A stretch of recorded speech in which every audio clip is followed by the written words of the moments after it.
তিনি সেই মহান সত্তা যিনি মৃত্যু এবং জীবন সৃষ্টি করেছেন যেন তিনি বুঝে নিতে পারেন তোমাদের ভেতরে কোন কোন বান্দাগুলো নেক আমল করে যেতে পারে। নেক আমল করার জন্য দুনিয়াতে এসেছি আমরা। এই জন্য আমরা কোনো কাজ করতে গেলে আমরা যেমন লস চাই না, লাভ চাই। আল্লাহ রাব্বুল আলামিন বান্দাকে বলছেন, বান্দা এমন কিছু কাজ আমি তোমাকে শেখায় দেব যে কাজগুলো করলে তোমার কখনো লস হবে না, লাভবান হয়ে যাবে। তবে হ্যাঁ, সফলতার জন্য, সেই লাভের জন্য কিছু শর্ত আছে। সেই শর্ত যদি পূরণ করতে পারি, মহান রাব্বুল আলামিন বলেন আমি তোমাকে মহা সাফল্য দান করে আমি তোমাকে জান্নাত নামক নিয়ামত বুঝাইয়া দেব। জোরে বলে সুবহানাল্লাহ। সেই সফলতার শর্তগুলো কি আমরা কি শুনতে রাজি আছি ভাই? মোটামুটি 9টা শর্ত আছে। কয়টা শর্ত আছে বলুন তো? 9টা শর্ত। গোটা কোরআন থেকে একটু খুঁজে খুঁজে আমি বের করেছি। আমরা সফল হতে চাই। কার পরামর্শ নেব আমরা? কার পরামর্শ? তবে আল্লাহ রাব্বুল আলামিন আরেকটা আয়াতে 3টা কথা বলেছেন, 3টা কাজ যদি করো কখনো লস হবে না, সব সময় তুমি লাভবান হয়ে যাবে। আল্লাহ রাব্বুল আলামিন সুন্দর করে বলেন, ইন্নাল্লাযীনা ইয়াতলুনা কিতাবাল্লাহ ওয়া আকামুস সালাতা ওয়া আনফাকু মিম্মা রাযাকনাহুম সিররান ওয়া আলানিয়াতান ইয়ারজুনা তিজারাতান লান তাবুর। সূরাতুল ফাতির আল্লাহ রাব্বুল আলামিন বলেন 3টা কাজ যারা করবে, আল্লাহর কালামকে যারা তেলাওয়াত করবে, নাম্বার 2 হলো যারা নামাজ কায়েম করবে, নাম্বার 3 হলো যারা গোপনে প্রকাশ্যে আল্লাহর পথে যারা খরচ করবে। এই 3টা কাজ আছে যার, তার কখনো লস নাই। জোরে কোন সুবহানাল্লাহ। তেলাওয়াত, নামাজ কায়েম আর আল্লাহর পথে দান, এই 3টা কাজ করলে আল্লাহর পরামর্শ হলো তার কোনো লস নাই। আল্লাহু আকবার বলেন। তেলাওয়াত, এই দেশে কি তেলাওয়াত আছে? কই? এখানে বসে আছেন যারা, আমি যদি বলি কোরআন থেকে সহি করে পড়তে পারবেন, সবার হাত কি উঠবে? উঠবে না। শুধু এখানে কেন, গোটা দেশেই তো উঠবে না। 20 কোটি মুসলমানের বসবাস যে দেশে, মাত্র 40 থেকে বড় জোর 50 লক্ষ মুসলমান কোরআনকে শুধু সহি করে পড়তে পারে, মাত্র 50 লাখ। আর বাকি এই বিশাল জনগোষ্ঠী কোরআন থেকে সহি করে পড়তে পারে না। কোরআন সহি না হলে নামাজ সহি হয়? আস্তে নামাজ সহি হয়। অথচ কোরআন সহি করে পড়া সবার জন্য কি? আরো জোরে বলেন। কোরআন সুন্দর করে সহি শুদ্ধ করে কোরআন তেলাওয়াত করা সবার জন্য কি? ডাক্তার কি সবার জন্য হওয়া ফরজ? ডাক্তার সবাই হলে রোগী থাকবে কোন? ডাক্তার সবাই হবে না, ইঞ্জিনিয়ার সবাই হবে না, কিন্তু কোরআন সহি করে শেখা সবার জন্য কি? ফরজ। নামাজে কি লাগে? কোরআন লাগে। আজকে আমার দেশে 54 বছর হলো দেশ স্বাধীন হয়েছে। মিনিস্ট্রি অফ এডুকেশন ছিল, শিক্ষা মন্ত্রণালয় ছিল, অনেক কিছুই ছিল। একটা বৃহৎ বাজেট শিক্ষা খাতে ব্যয় হওয়ার পরেও আজকে বাংলাদেশের একটি সিংহভাগ অংশ, বিশাল একটি অংশ ন্যূনতম নামাজ আদায়ের জন্য যে কোরআন সহি করে পড়ায়, এতটুকু শিক্ষাও জাতি অর্জন করতে পারে নাই। অর্থাৎ এখান থেকে প্রমাণিত হয় শিক্ষা মন্ত্রণালয় এগুলো ছিল ব্যর্থ। আমার আর ব্যর্থতার গ্লানি আর দেখতে চাই না, ব্যর্থতার এমন চিত্র আর দেখতে চাই না। প্রত্যেকটি শিক্ষাঙ্গনের প্রত্যেকটি ফ্যাকাল্টিতে, প্রত্যেকটা শাখা প্রশাখায় কোরআন শেখাকে বাধ্যতামূলক করে দেওয়া হোক। আসতে কোন কেন? জাতির চরিত্র ভালো হয়ে যাবে, জাতি ভালো হয়ে যাবে। এই জাতিকে ভালো করার জন্য যত কিছুই নিয়ে আসেন কাম হবে না। এই জাতি হলো মিশ্র জাতি। মিশ্র, কালো, ধলা, লম্বা, খাটো, চিকন, মোটা, বিচিত্র মানুষ। কিছু মানুষের চেয়ার আছে চায়না দেশের মতো, আছে না? একটু চলে যান না আপনি উপজাতির দিকে চলে যান, এরকম। এই মিশ্র জাতি, ফরাসি, পর্তুগিজ, তারপরে কি বলে ব্রিটিশ, এই বিভিন্ন দেশের অনুপ্রবেশ হয়েছিল এই দেশে। 200 বছর ব্রিটিশরা শাসন করেছে দেশকে। এই মিশ্র জাতিকে ভালো করার জন্য আপনি অনেক চেষ্টাইতে হলো, কোনো চেষ্টাই সফল হবে না। এই জাতি ভালো হবে একমাত্র কোরআনের বিধান মেনে চললে পরেই। আসতে বলবেন না, জোরে বলুন ঠিক কিনা? কোরআন সব জায়গায় চালু হোক, সবাই চান না? আপনারা সবাইকে আপনারা চান না? আল্লাহ কবুল করুন, জোরে বলেন আমিন। হায়রে পার্লামেন্ট 16 বছর দেখলাম, কত চিত্র বিচিত্র। পার্লামেন্টে কোরআন তেলাওয়াত করার লোক নাই, কারি সাহেব যান নাই, একজন এমপিকে এখন তো অধিবেশন শুরু হবে, এমপিকে উপস্থিত ডাক দিয়ে বলতেছে এমপি সাহেব তেলাওয়াত করেন। এমপি তেলাওয়াত করতেছে, শয়তান কই তোর তেলাওয়াতের চেয়ে আমার তেলাওয়াত ভালো। এই হলো নেতাদের তেলাওয়াতের অবস্থা। আগামীকাল ঈদুল আজহার জানাজা নামাজ, কি নামাজ? জানাজা নামাজ, ঈদুল আজহার জানাজা নামাজ। বাচ্চা হয়েছে এক মন্ত্রী, বাচ্চা হাতে নিয়ে বলে লা ইলাহা ইল্লা আনতা সুবহানাকা ইন্নী কুনতু মিনাজ জালিমিন। কি কথা কি বুঝতেছেন আপনারা? এই চিত্র আমরা দেখতে পেলাম। 16 বছরে জমজমাট সংসদে কোরআন তেলাওয়াত না হলেও মমতাজের গান ঠিকই হয়েছে। আস্তে কোন কেন গান হয়েছে? কি যে পাম মারছে 16 বছর, গানের মধ্যেও পাম। এই জাতি তো তেল মারতে পারে, বুঝলেন? কিছু না মারতে পারলেও কি মারতে পারে? তেল মারতে পারে। সব দেখা শেষ করলাম আমরা। কেউ 9 বছর, কেউ 25 বছর, কেউ 16 বছর, সব দেখা শেষ। আইয়ুবের ভাষণ, আইয়ুবের শাসন দেখেছি, মুজিবের ভাষণ শুনেছি, জিয়া কেটেছেন খাল, এরশাদ চাচার তাল বেতাল, মাঝখানে শেষের দিকের হরতাল আর হরতাল, সব দেখা শেষ। আগামী বাংলাদেশকে আমরা দেখতে চাই কোরআনের বাংলাদেশ।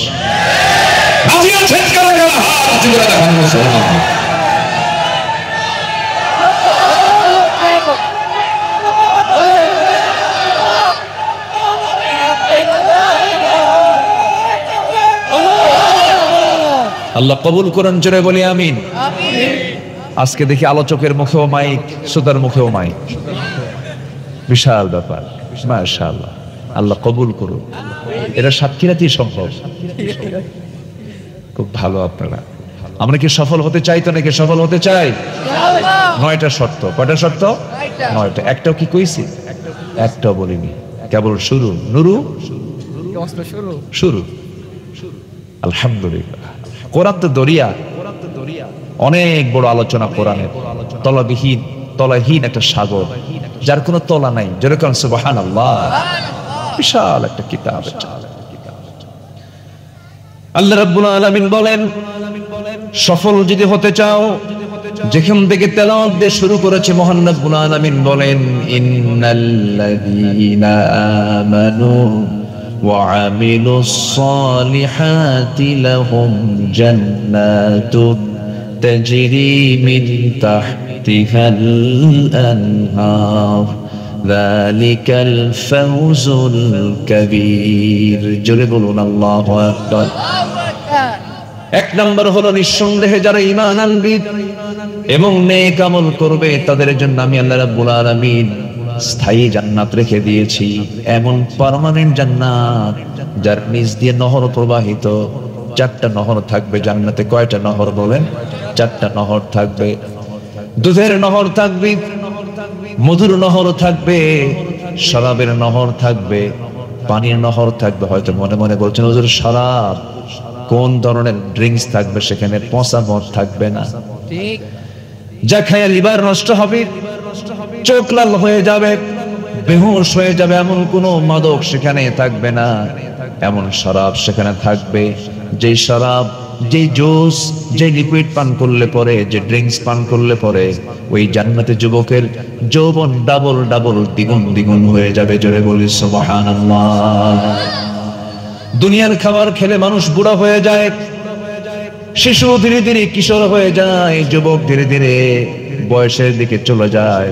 কিন্তু জান্নাতের খাবারটা এমন একটা খাবার, যে জান্নাতের খাবার খাবে ওই মানুষ কোনোদিন আর একটা বারের জন্য বুড়া হবে না। জোরে বলি সুবহানাল্লাহ। জান্নাতে কেউ বুড়া হবে? জান্নাতে বুড়া হওয়ার কোনো সুযোগ নাই। আল্লাহ রাব্বুল আলামিন জান্নাতি মানুষগুলোকে এত সুঠাম বানাবেন, এত মজবুত বানাবেন, তারা কখনো বুড়া হবে না, তাদের চামড়া কখনো কুঁচকে যাবে না, তাদের চোখ কখনো কম দেখবে না। জান্নাতের মধ্যে কোনো ঘুম থাকবে না, কারণ ঘুম হলো লস। ঘুমটা কি বলেন? লস। আমরা যখন মরে যাই, আমরা যখন ঘুমাতে যাই, তখন কি আমরা কি করি? আল্লাহ মরতে গেলাম, দোয়া আছে না, আল্লাহ বিসমিকা কি আমুতু, মানে কি মৌত থেকে তামুত, আল্লাহ মরতে গেলাম, আবার তুমি আমার জিন্দা করো, আল্লাহ বিসমিকা আমুতু ওয়া আহইয়া, তোমার নামে আবার জীবিত হতে চাই, আল্লাহ মরতে গেলাম। তো জান্নাতে গিয়েও যদি মরতে যান তাহলে লাভ কি? দুনিয়ার জিন্দেগি 70 বছর হিসাব করেন, ঘুমের চিন্তা করলে পরে শিশুকাল, বাল্যকাল, এগুলো সব মিলে দেখা যায় কাজ বেশি না ঘুম বেশি? বলেন বলেন বলেন বলেন, ঘুম বেশি। ঘুমটাই তো হলো দুনিয়াতে আমাদের বেশি হয়ে গেছে। কিন্তু আল্লাহ রাব্বুল আলামিন বলেছেন, বান্দারে জান্নাতের মধ্যে কোনো ঘুম নাই, আবার জাহান্নামেও কোনো ঘুম নাই। সুম্মা লা ইয়ামুতু ফিহা ওয়া লা ইয়াহইয়া, জান্নাতেও কোনো ঘুম থাকবে না, আবার সে জান্নাতে আবার তাজাও থাকতে পারবে না, এমন মায়ের সেখানে হবে। এখানে যেমন রিমান্ড, জাহান্নামের মধ্যে রিমান্ড আছে না নাই বলেন? জাহান্নামের রিমান্ডের যে ফেরেশতা থাকবে, সেই ফেরেশতার চোখ নাই, কান নাই, চোখ নাই, কানও নাই, চোখ নাই, কানও নাই। চোখে দেখলে পরে দয়া হবে, এই জন্য চোখ রাখবেন না। কান নাই, আবার চিৎকার করলে পরে কানে শুনবেও না, কানা চোখেও দেখে না, কানেও শুনে না, এমন প্রশাসন সেই জায়গায় দাঁড়িয়ে যাবে তাকে শাস্তি দেবার জন্য। মায়ের হবে, চোখে দেখবে না, কানলেও শুনবে না, শুধু মায়ের উপরে মায়ের সেখানে হবে। এত শাস্তি হবে, চামড়া গুলো গলে গলে যাবে, জাহান্নামের আগুন দিয়া পুড়ে পুড়ে যাবে। আল্লাহ বলছেন, সুম্মা বাদদাল্লাহুম জুলুদান, চামড়াটাকে আমি আবার চেঞ্জ করবো, যেন তোর কষ্ট যেন কম না হয়। আমার বন্ধুগণ, আল্লাহ যেমন আমরা রহমান জানি, রহিম জানি, আমার আল্লাহ কাহ্হার তিনি, জব্বার তিনি, কঠিন তিনি। জাহান্নামটা এত ভয়ঙ্কর, জাহান্নামটা এত ডেঞ্জারাস জায়গা, যা সহ্য করার কোনো ক্ষমতা আমাদের নাই। এই জন্য আল্লাহর কাছে সবসময় বলতে হবে, আল্লাহ মেহেরবানি করে আমাকে জাহান্নাম থেকে বাঁচাও।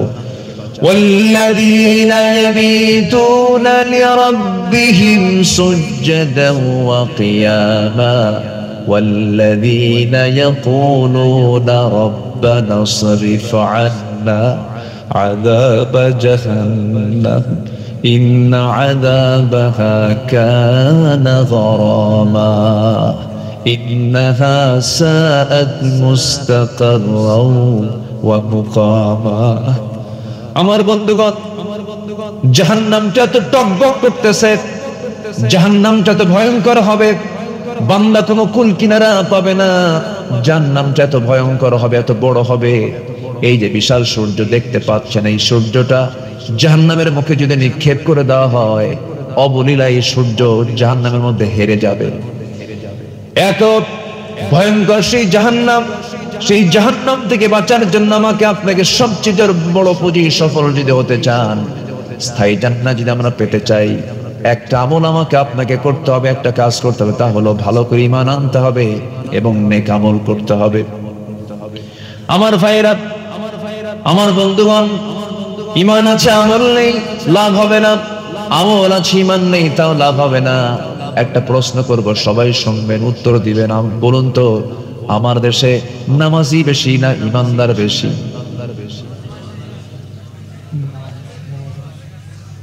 ভালো করে বলেন, নামাজি বেশি না ঈমানদার বেশি?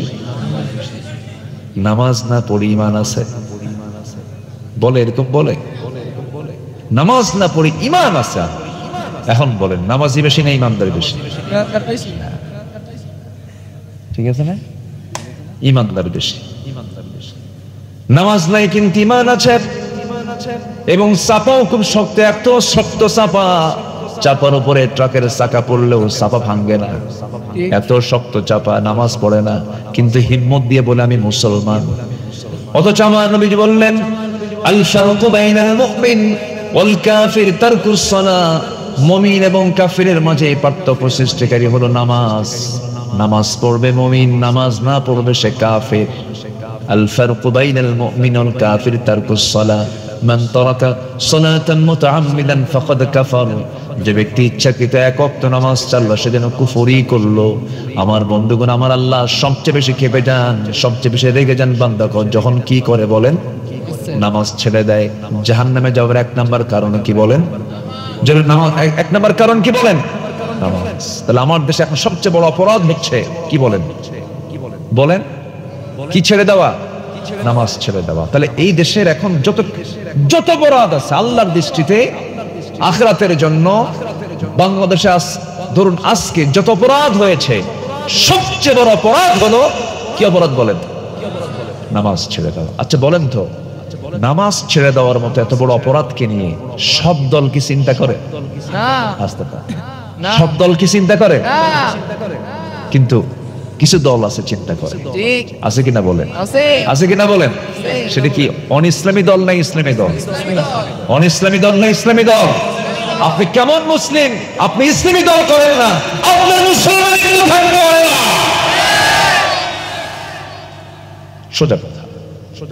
তাহলে আমার দেশে এমন কিছু দল আছে যে দল এত বড় একটা অপরাধ নামাজ নিয়ে তাদের কোনো চিন্তা নাই, জনসভার ডাক দেয়, নেতা হাজির হয়ে যায়, শত শত নেতা মঞ্চে দাঁড়ানো বক্তৃতা দিচ্ছে, লক্ষ লক্ষ কর্মী জনসভায় হাজির হয়ে গেছে, বিশাল বড় মাঠ পড়ে গেছে, জোহরের আজান হয়ে গেল, নামাজের খবর নাই, আসর আজান হয়ে গেল, নামাজের খবর নাই।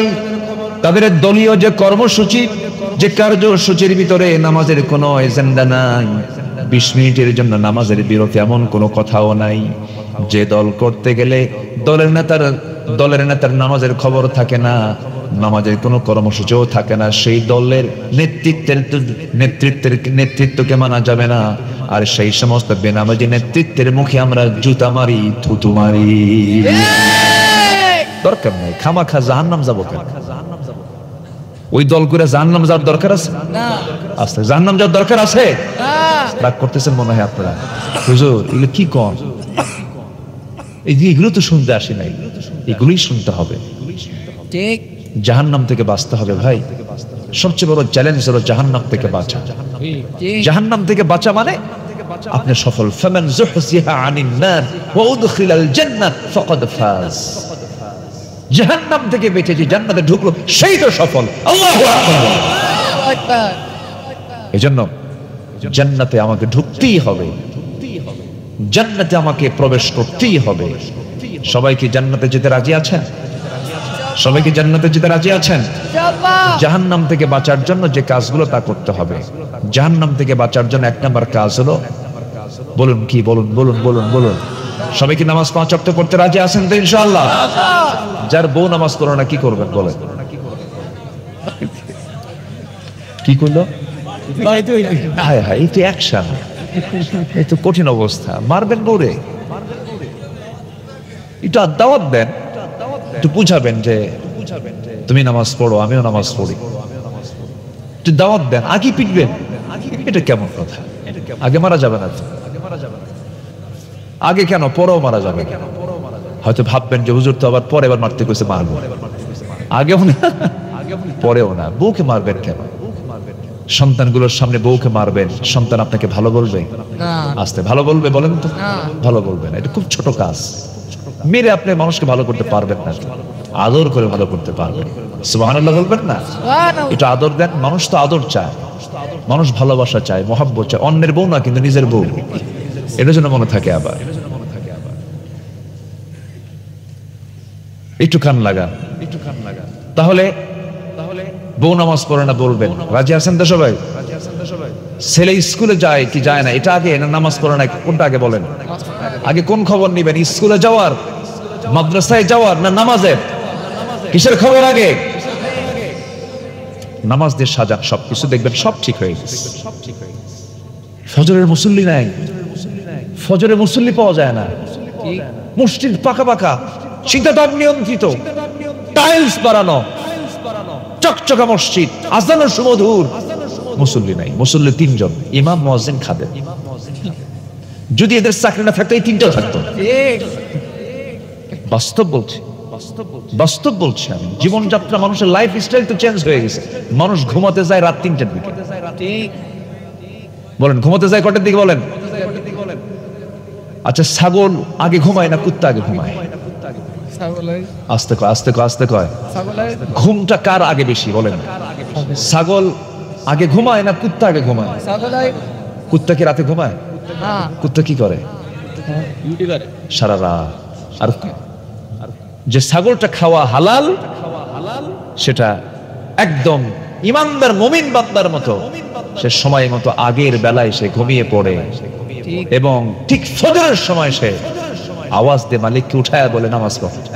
ঠিক সুবহানাল্লাহ বলবেন না? সুবহানাল্লাহ কুকুরটা সারা রাত জেগে থাকে আর দিনের বেলা কি করে কন্ত? ঘুমায়। তো এই চরিত্র যদি রাখেন মাশাআল্লাহ ভালো কুত্তা চরিত্র। এটা কি চরিত্র? কুকুর চরিত্র। আমার বন্ধুগণ ইমানদারের ঘুম হবে আগের রাত্রিতে এবং সে জেগে যাবে শেষ প্রহরে। শেষ প্রহরে সে জেগে গিয়ে ইবাদতে সে মশগুল হয়ে যাবে, অস্থির হয়ে যাবে আল্লাহর সম্পর্ক তৈরি করার জন্য। কারণ আল্লাহ রাব্বুল আলামিন বলছেন ওয়াজআলনাল লাইলা লিবাসা ওয়াজআলনান নাহারা মাআশা। আমি রাতকে বানিয়ে দিয়েছি আড়াল করে, বান্দা ঘুমিয়ে পড়ো, লাইটটা বন্ধ করো, একটা অন্ধকার করে শুয়ে পড়ো। আমি তোমার ঘুমের মধ্যে নিয়ামত রেখে দিয়েছি, তোমার ক্যান্সার হবে না, জটিল কোনো রোগ হবে না, অসুস্থ হয়ে পড়বে না। আগের যুগের মুরব্বীরা সুস্থ ছিলেন, তারা মোরগের সঙ্গে ঘুমিয়ে যেতেন, আবার মোরগের ডাকি তারা ঘুম থেকে উঠতেন। কিন্তু আজকের স্টাইলটা সম্পূর্ণ ভিন্ন হয়ে গেছে, ফজরে মুসল্লি নাই। এগুলো কারণ। আমার বন্ধুগণ সাজানো গোছানো জীবন যাপন করব, নামাজ কি সবকিছুর মূল বানায় নেব, কাজকে বলবো নামাজ আছে এবং নামাজ পড়েই কাজটা করব। এমন করে যদি সুন্দর করে সাজাতে পারি জীবনটাকে, দুনিয়াও সুন্দর হয়ে যাবে, আখিরাতও সুন্দর হয়ে যাবে। যদি বলি সুবহানাল্লাহ। নামাজ পড়বো কয় ওয়াক্ত বলেন? 5 ওয়াক্ত। আমি কি দোয়া করে দেব? যে না বলি কিছু কিছু লোক যায় যে দুই একজন করে প্রয়োজনে যাচ্ছে। কি প্রয়োজন? বিড়ি খাবে? বসেন একটু, বসেন বাজায়। এখানে যদি বসে আপনার না ভালো লাগে তাহলে ভাববেন যে ছেঁচড়া শয়তান ধরছে আপনাদের। কি শয়তান? ছেঁচড়া বোঝেন তো নাকি? আপনাদের ভাষা তো আমার চেয়ে অনেক সুন্দর। সাতক্ষীরার ভাষা এত সুন্দর মিষ্টি ভাষা, আলহামদুলিল্লাহ, খুব ভালো, খুব ভালো ভাষা। একটু আমি সুন্দর করে একটু বোঝাচ্ছি, চেষ্টা করছি, একটু আমাকে সহযোগিতা করেন। আমি আমার সর্বোচ্চটুকু দেওয়ার চেষ্টা করছি। আপনি থাকলে তাহলে আমি কথা বলতে পারবো। আপনি চলে গেলে বাগানটা ভেঙে যাবে। এটা কিসের বাগান বলেন তো? জান্নাতের বাগান। আপনি যদি ভাঙেন, মনে যদি চায় তো ভাঙেন, একটু বসেন। একটু দরদ রাখতে হয়, কোরআনের প্রতি মহব্বত রাখতে। কোরআনকে সময় দিবেন, কোরআন আপনাকে সুপারিশ করে জান্নাতে নিয়ে যাবে। কোরআনকে সময় দেব আমরা, কম কম না বেশি বেশি? বেশি বেশি। আমরা কাকে সময় দিচ্ছি এখন বলেন তো? কোরআনকে সময় দিচ্ছি। সফল হওয়ার জন্য 9টা শর্ত। 1 নম্বর হলো ঈমান এবং নেক আমল। সবাই করতে রাজি আছেন তো? ঈমান এবং নেক আমল। ঈমান আছে, নেক আমল নাই। নেক আমল আছে, ঈমান নাই। বহু লোক দুনিয়াতে আছে যারা খ্রিস্টান, যারা ইহুদি, অন্য ধর্মের মানুষ, অনেক মুসলমানের চাইতে তারা ভালো ভালো কাজ করে, আছে না? আছে। লক্ষ লক্ষ কোটি টাকা দান করে তারা, সত্য কথা বলে, কখনো মিথ্যা কথা বলে না, লোভ রাখে না, হিংসা রাখে না, অহংকার রাখে না, কিন্তু ঈমান নাই, কাম হবে না। কিন্তু ঈমানও আছে, আবার নেক আমলও আছে। আল্লাহ রাব্বুল আলামিন বলছেন আমি আল্লাহ তাকে জান্নাত বুঝাইয়া দেব। জোরে কোন সুবহানাল্লাহ। আমার বন্ধুগণ, ঈমান তো এনেছি, কিন্তু ঈমানটাকে টিকে রাখা সহজ নয়। আমার নবীজি প্রথমে আবিসিনিয়ায় কিছু সাহাবীকে পাঠায়া দিলেন, আবিসিনিয়ায় হিজরত করে হিজরতে পাঠায়া দিলেন। আবিসিনিয়ায় যাওয়ার পর এমনকি আমার নবীর হাতে বায়াত নেওয়ার পরও তারা, ঈমান আনার পরও তারা আবার খ্রিস্টান হয়ে যায়। কি হয়ে যায়? খ্রিস্টান। নবীর হাতে বায়াত নিয়েছে, এরপরও খ্রিস্টান হয়ে গেছে। কিন্তু আল্লাহ রাব্বুল আলামিন বান্দাকে বলছেন, বান্দারে ঈমান তো এনেছো, কিন্তু ঈমানটা শুধু আনলেই হবে না, ঈমানের উপরে টিকে থাকতে হবে। আল্লাহ রাব্বুল আলামিন বলেন ইন্নাল্লাযীনা ক্বালু ربنا الله ثم استقاموا تتنزل عليهم الملائكة ألا تخافوا ولا تحزنوا وأبشروا بالجنة التي كنتم توعدون জোরে বলুন আল্লাহু আকবার নিঃসন্দেহে যারা বলবে আমার রব আল্লাহ সুম্মা ইসতাকামু এবং তার উপরে টিকে থাকবে আল্লাহ রাব্বুল আলামিন বলছেন ঈমান আনবে এবং টিকে থাকবে আমি আল্লাহ তাকে এমন সুন্দর জান্নাত দেব যে সুন্দর জান্নাতটা স্থায়ী জান্নাত হয়ে যাবে যেরকম সুবহানাল্লাহ টিকে থাকতে হবে ঈমান আনা যায় কিন্তু টিকে থাকা সহজ নয় অনেকে একটা প্যাকেট বীর কাছেও ঈমান বিক্রি করে দেয় আছে না নাই বলেন তো আছে বিক্রি করে দেয় ঈমানটা একদম ইসবিহু মুমিনান ওয়া ইমসি কাফিরান সকালবেলা ঈমান আছে বিকালবেলা ঈমান নেই এটা করা যাবে না ছোট্ট একটা ইতিহাস মনে পড়লো এক সাহাবীর কথা মনে পড়লো আমি এই তো সম্প্রতি মক্কা মদিনায় গিয়েছিলাম ওখানে গেলে প্র্যাকটিক্যাল কিছু দেখা যায় আল্লাহ তুমি সবাইকে যাওয়ার তৌফিক দাও আমিন জোরে বলি আমিন যেতে তো খুব একটা বেগ পেতে হয় না এখন আগে জাহাজে যাওয়া লাগতো 14 দিন 15 দিন 1 মাস পর্যন্ত লেগে যেত এখন ঢাকা যেতে যত সময় লাগে তার চাইতে ঢাকা থেকে মক্কা যেতে তার চেয়ে সময় কম লাগে আলহামদুলিল্লাহ বলে কিন্তু সাথে একটু টাকা পয়সা লাগে কিন্তু কি পরিমাণ টাকা পয়সা লাগে আপনার স্ত্রীর জন্য আপনি যদি এক ভরি যদি একটা গহনা দিয়ে এক ভরি গহনা দিয়ে যদি কিছু এক ভরি দিয়ে যদি কোনো গহনা বানায় দেন তাও আজকের বর্তমান বাজারে লাগবে প্রায় 2,12,000 টাকা ভরি রানিং চলছে 2,12,000 টাকা ভরি দিয়ে আপনার স্ত্রীর একটা গহনা এক ভরি থেকে আর কতটুকুই হয় তাহলে এক ভরি গহনায় যদি এত টাকা লাগে আর আমার নবীর সোনার মদিনায় যেতে আসতে মাত্র লাগে হলো 1,50,000 টাকা বউকে সোনা দিবেন না মদিনা ঘুরাবেন বলে মদিনায় আসতে কর কোথায় কোথায় বলেন বলেন বলেন বলেন একটু প্ল্যান করেন পরিকল্পনা করেন পরিকল্পনা করলেই হয়ে যায় এর জন্য টাকা লাগে না আল্লাহ ব্যবস্থা করে দেয় কেউ তো সুবহানাল্লাহ বললেন না সুবহানাল্লাহ এক রিকশাওয়ালা আপনাদের এলাকারই মেয়ে বিয়ে হবে 2015 সালে কি 17 সালে আমার খেয়াল নাই আমি মক্কা মুকাররমার সামনে দাঁড়ানো আমার ভক্ত আমাকে চিনে দৌড় মেরে এসে আমাকে জড়িয়ে ধরে বলতেছে হুজুর আমি আপনার খুব ভক্ত আমি হজ করতে আসছি কি করেন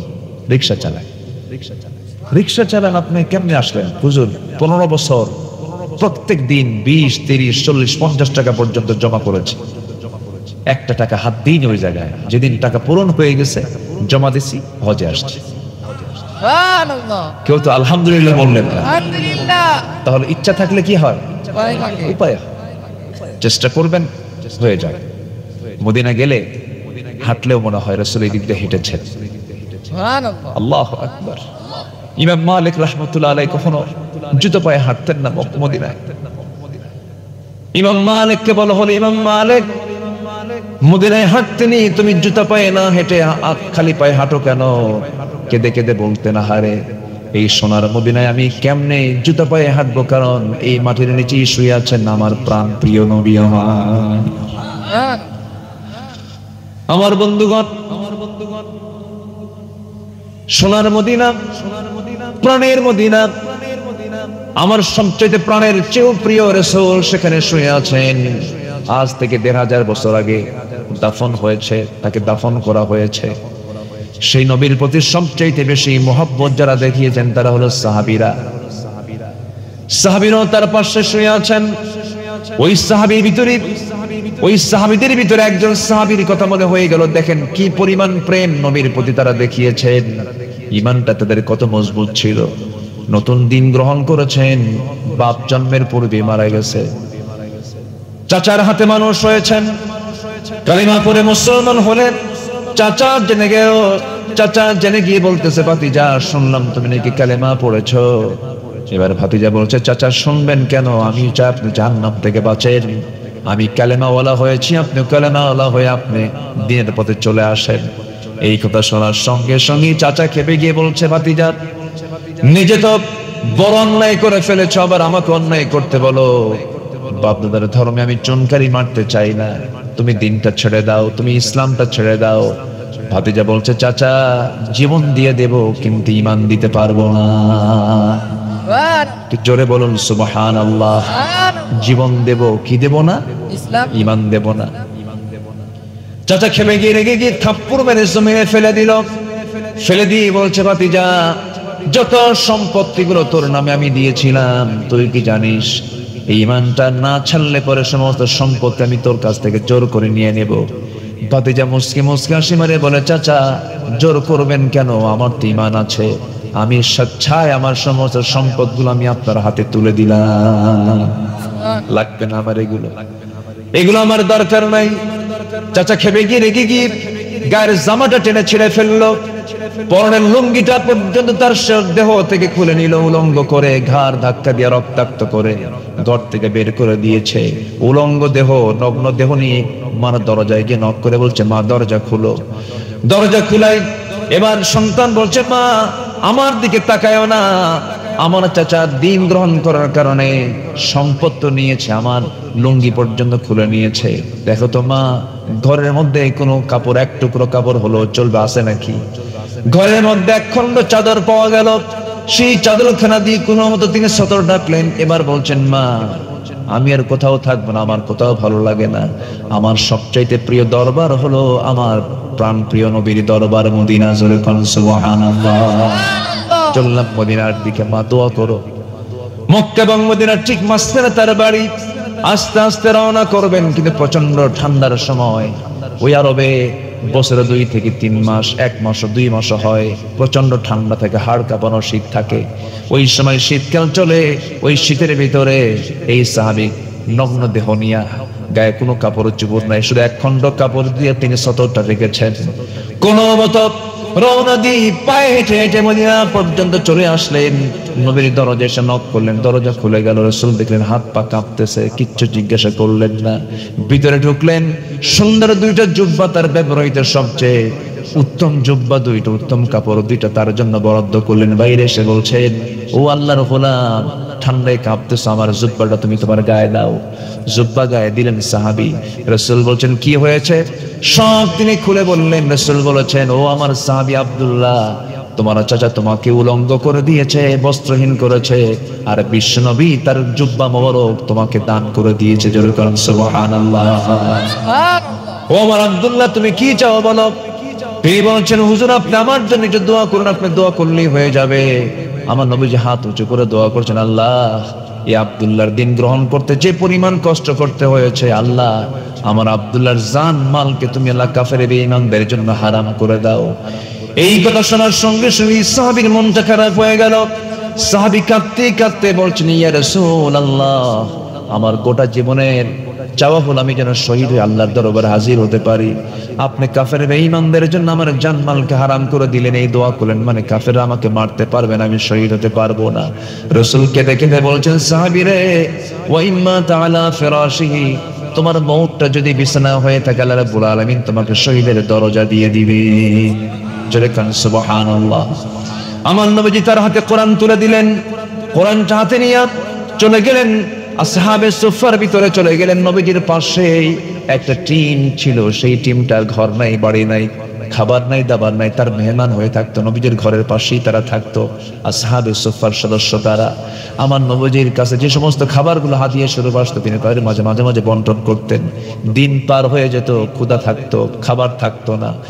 সাইয়্যিদনা আবু হুরায়রা রাদিয়াল্লাহু তাআলা একদিন এত ক্ষুধার্ত, রাসূলকে সালাম দিবেন, সালামের মতো আওয়াজও তার মুখ থেকে বের হয় না, সালাম দিতে নিয়ে আওয়াজ বন্ধ হয়ে গেছে। আমার নবীজির কাছে 1 গ্লাস দুধ হাদিয়া দিয়ে গেল, 1 গ্লাস মাত্র দুধ। আমার নবীজি আসহাবে সুফার সদস্যদের সামনে গিয়ে দাঁড়ালেন, একজনকে বললেন সাহাবী এটা পান করো, তিনি তাকে হাতে দিলেন, পান করলেন। আরেকজনকে দিলেন, তিনিও পান করলেন। আরেকজনকে দিলেন, তিনিও পান করলেন। দুধ কমে না। কেউ তো সুবহানাল্লাহ বললেন। দুধ কমে না। শতাধিক সাহাবীর 1 গ্লাস দুধ দিয়ে সবার দুধ পান হয়ে গেছে। আমার রাসূল বললেন শোনো সাহাবীরা, আর আল্লাহর বান্দা থাকলে দুধ কমতো না যতক্ষণ না আমি নবীজি আমার ঠোঁটটা এই গ্লাসে না লাগাবো। সুবহানাল্লাহ। ওই আসহাবে সুফার সদস্যদের অন্তর্ভুক্ত হলেন সেই সাহাবী। কোরআন তেলাওয়াত করেন, চিৎকার করে করে কোরআন তেলাওয়াত করেন। চোখের পানি দিয়ে কোরআন ভিজে যাচ্ছে। সাহাবীদের কষ্ট হয়, এত উচ্চস্বরে কোরআন তেলাওয়াত করে। কয়েকজন সাহাবী এসে বলছেন, হুজুর এই আব্দুল্লাহ নতুন একজন সাহাবী আসছে, এত জোরে কোরআন পড়ে আমাদের ডিস্টার্ব হয়। রাসূল বলছেন, সাহাবীরা রে, দয়া করে তোমরা আব্দুল্লাহর বিরুদ্ধে কোনো রিপোর্ট করতে এসো না, তোমরা আব্দুল্লাহর বিরুদ্ধে কোনো কথা বলতে এসো না। এই আব্দুল্লাহ ঈমানটাকে টিকে রাখতে গিয়া ঘর ছেড়েছে, বাড়ি ছেড়েছে, দৌলত ছেড়েছে, সম্পদ ছেড়েছে, দুনিয়া বিক্রি করে ঈমানটা সে কিনে নিয়েছে। সুবহানাল্লাহ। ওকে কোরআন, জোরে জোরে কোরআন পড়তে দাও।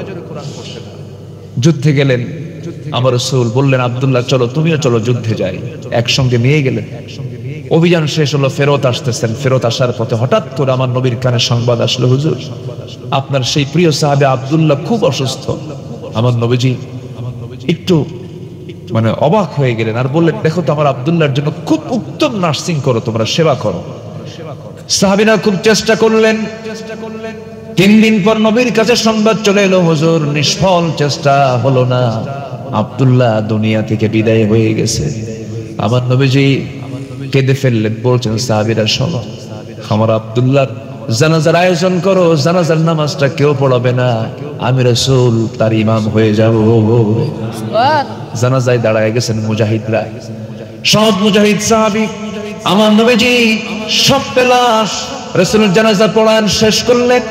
নামাজ জানাজা পড়ায় শেষ করে রাসূল বলছেন, সাহাবীরা রে, আমার আব্দুল্লাহর কাফন দাফনের জন্য তোমরা কবরটা কোথায় খনন করেছো? হুজুর ওই যে 2 পাহাড়ের চিপায়, 2 পাহাড়ের মাঝখানে। রাসূল বলছেন, আমাকে তোমরা সেই কবরের সামনে নিয়ে যাও। রাসূল কবরের সামনে গিয়ে দাঁড়ালেন। কেঁদে কেঁদে নবীজির দাড়িগুলো ভিজে যাচ্ছিল।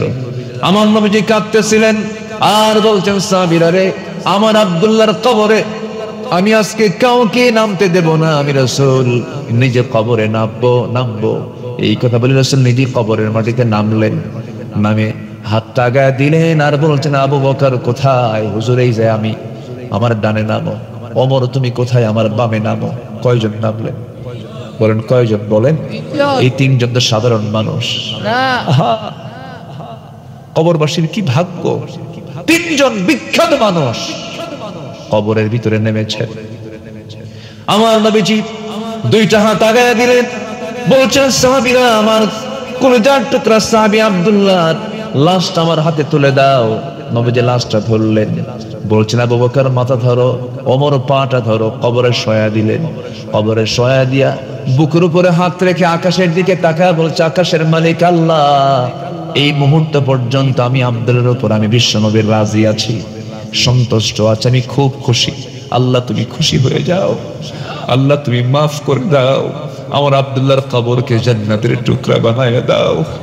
এমন করে আমার নবী যখন দোয়া করেন, পাশে দাঁড়িয়ে থাকে এক সাহাবী সাদ ইবনে আবি ওয়াক্কাস রাদিয়াল্লাহু তাআলা আনহু, চিৎকার মেরে মেরে বলছেন, আরে আমার পোড়া কপাল, আজকে আমি জীবিত সাদ না হয়ে যদি ওই কবরের বাসিন্দা হতাম, আমার জীবন ধন্য হয়ে যেত রে।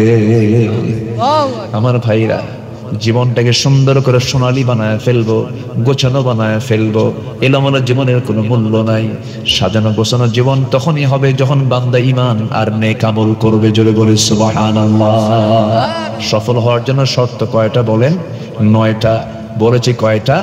1 নাম্বার 2 হলো সফল হওয়ার জন্য নাম্বার 2 যেটা দরকার, قد أفلح من تزكى وذكر اسم ربه فصلى بل تؤثرون الحياة الدنيا والآخرة خير وأبقى إن هذا لفي الصحف الأولى صحف إبراهيم وموسى। জোরে বলুন আল্লাহু আকবার। সূরাতুল আ'লা শেষ দিকে আল্লাহ রাব্বুল আলামিন বলছেন, সফল কি হতে চাও নাকি? সফল হওয়ার জন্য বাইরের দিকে নয়, অন্তরটা ঠিক রাখো, নফসটা ঠিক রাখো। নফস যদি ঠিক হয়ে যায়, সব ঠিক হয়ে যাবে।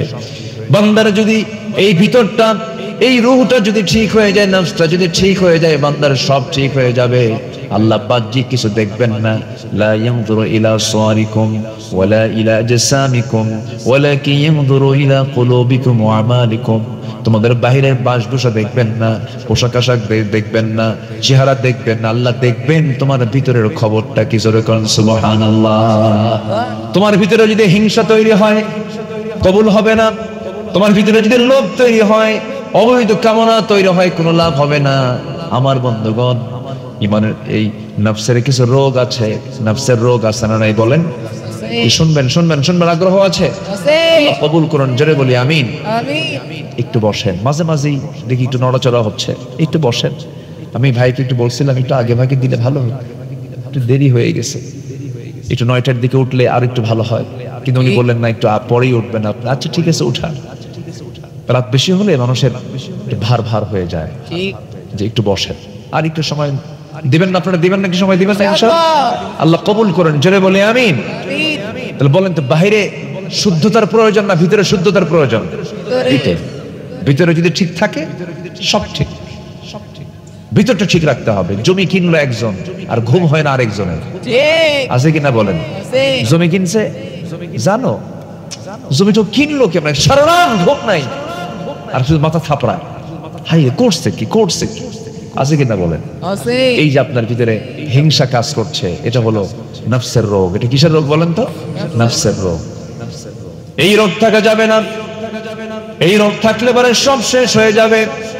হিংসা মানুষকে সব শেষ করে দেয়। ক্বালা ইয়্যাকুম ফিল হাসাদ ফাইনাল হাসাদা ইয়াকুলুল হাসানাত কামা তাকুলুন নারুল হাতাব। তোমরা হিংসা করতে যেও না, রাসূল বলেছেন হিংসা সমস্ত নেক আমলকে শেষ করে দেয়, যেমন করে আগুন প্রত্যেকটা কাঠখণ্ডকে জ্বালিয়ে ভস্ম করে দেয়। হিংসার ধারে পাশে আমরা যাব না, লোভের ধারে পাশে যাব না, অবৈধ কামনার ধারে পাশে যাব না।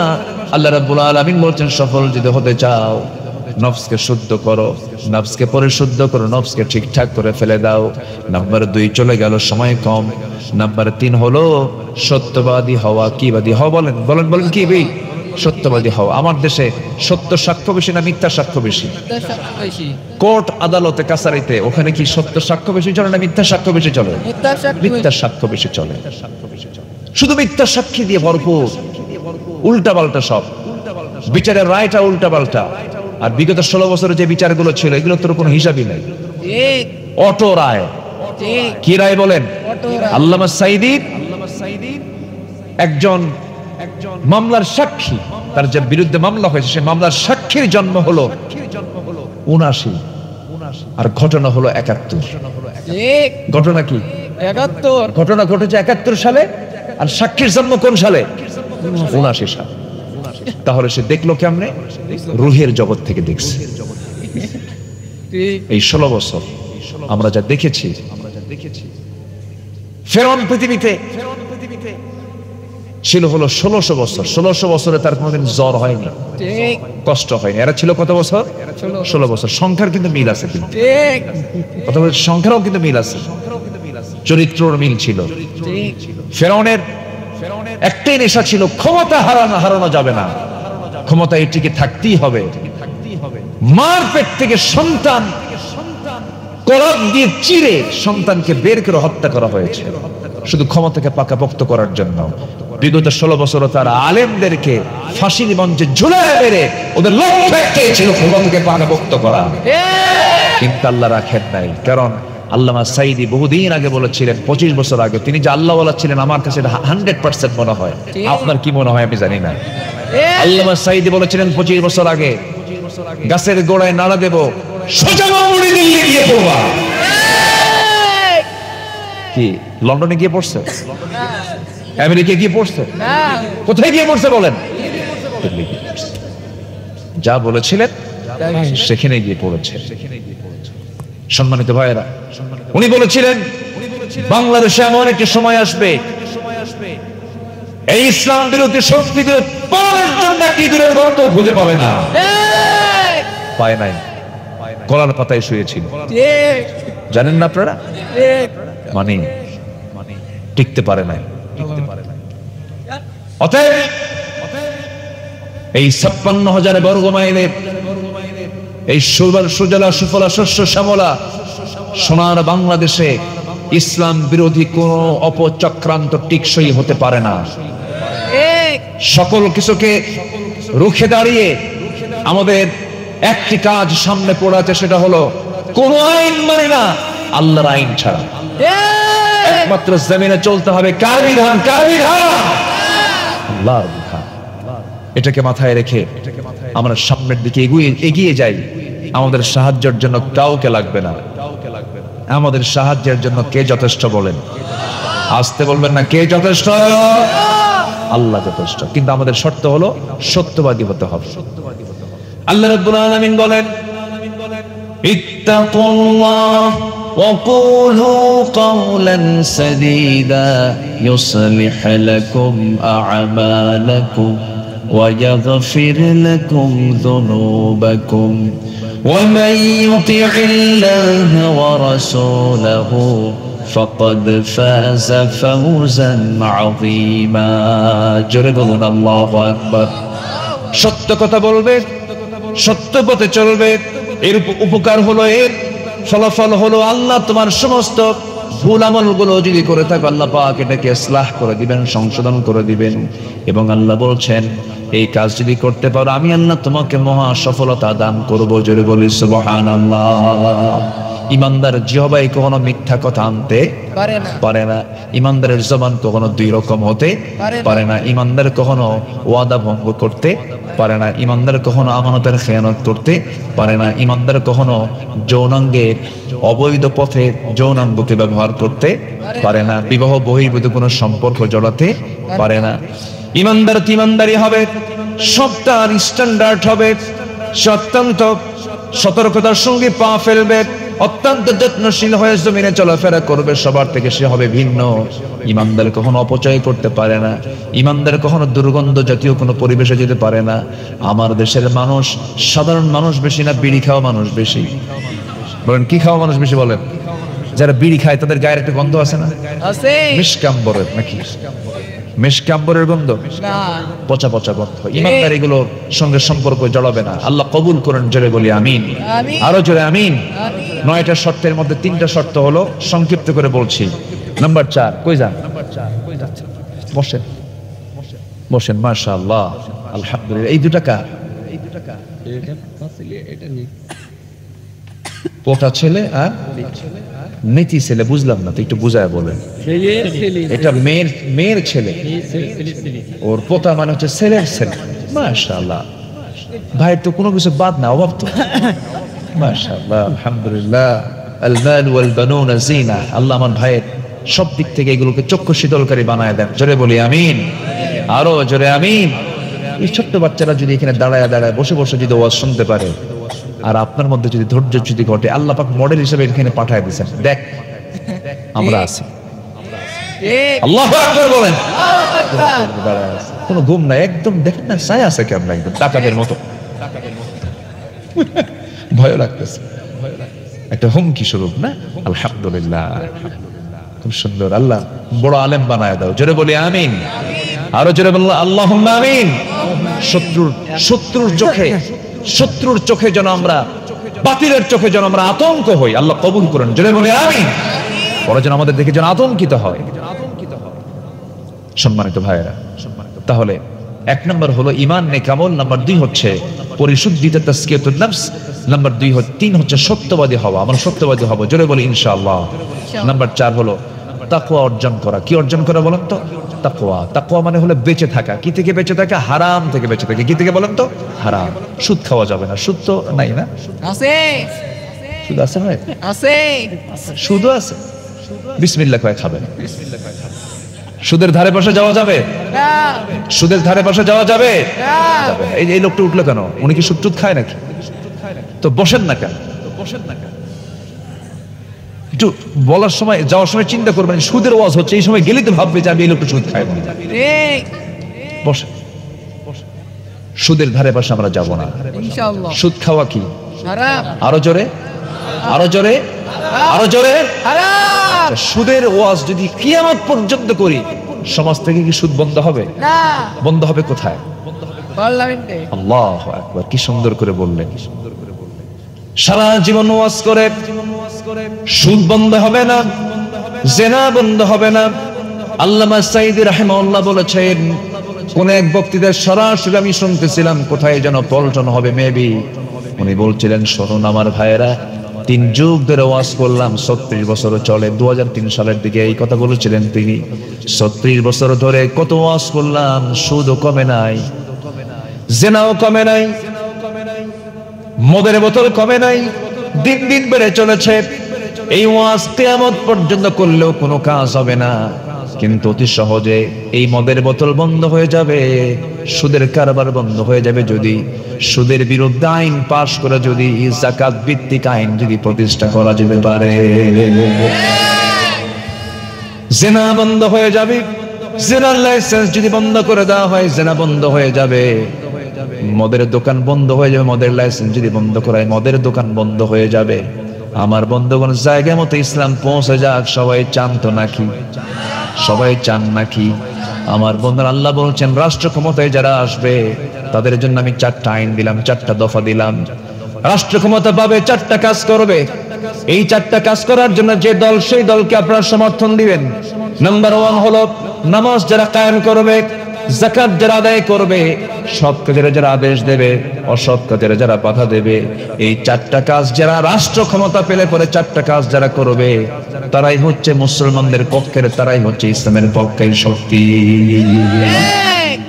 এই 54 বছর কেউ কি করছে এগুলো? না,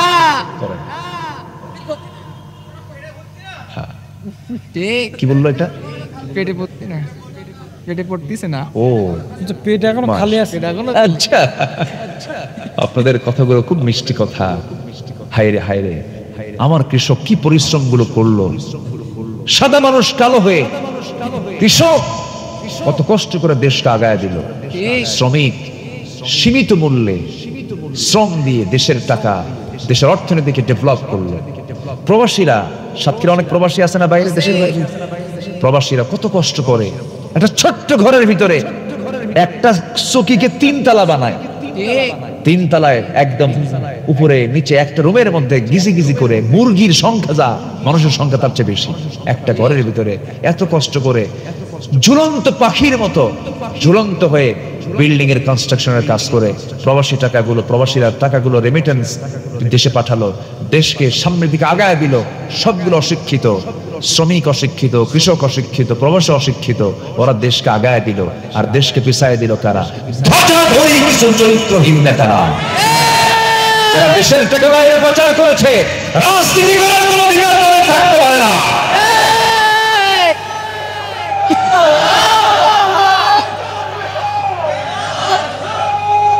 চাদর বানায়া আমার নবী জুব্বর উপরে গোটা রাত কাটায়া দিয়েছেন। রাসূল যদি এমন সিম্পল জীবন গ্রহণ করতে পারেন, তোমরা আমার পোশাক নিয়ে কোনো মন্তব্য আজকের থেকে করবা না। আল্লাহর কসম করে বলি, আমার যারা শত্রু, যারা ইসলামের যারা দুশমন, ওমরকে পোশাক দেখে ভয় পায় না, ওমরেরকে ভয় পায় ওমরের তাকওয়া নামক বড় যোগ্যতা দেখে। সুবহানাল্লাহ। নাম্বার 4, আমরা কি অর্জন করব? তাকওয়া অর্জন করব। আমার বন্ধুগণ, মুত্তাকি হতে হবে। আল্লাহ রাব্বুল আলামিন বলেন, মুত্তাকি হলে কি হবে? তারা সফল হয়ে যাবে। হুদাল লিল মুত্তাকিন আল্লাযীনা ইউমিনুনা বিল গায়বি ওয়া ইউকিমুনাস সালাতা ওয়া মিম্মা রাযাকনাহুম ইউনফিকুন والذين يؤمنون بما أنزل إليك وما أنزل من قبلك وبالآخرة هم يوقنون جنبون الله أكبر আল্লাহ রাব্বুল আলামিন বলেন, ওই সমস্ত বান্দাগুলো মুত্তাকি যারা আল্লাহকে বিশ্বাস করবে না দেখে। এই দুনিয়াতে আল্লাহকে দেখার কোনো সুযোগ আছে নাকি? আসতে কয় না। এই দুনিয়াতে আল্লাহকে দেখার কোন সুযোগ আছে? কিন্তু আল্লাহকে দেখা যাবে কিনা বলেন? কোথায় যাবে বলেন? বলেন, জান্নাত কোথায়? আকাশে, ডানে, আকাশে, বামে, নিচে না উপরে? উপরে। বলেন কোথায়? কোথায় বলেন? কোথায়? কোথায়? জান্নাত উপরে। কিন্তু আল্লাহ তাআলা বলেন, আমি সবাইকে না, 7 শ্রেণীকে আমি আরশ আজিমের ছায়ায় জায়গা দিয়ে দেব।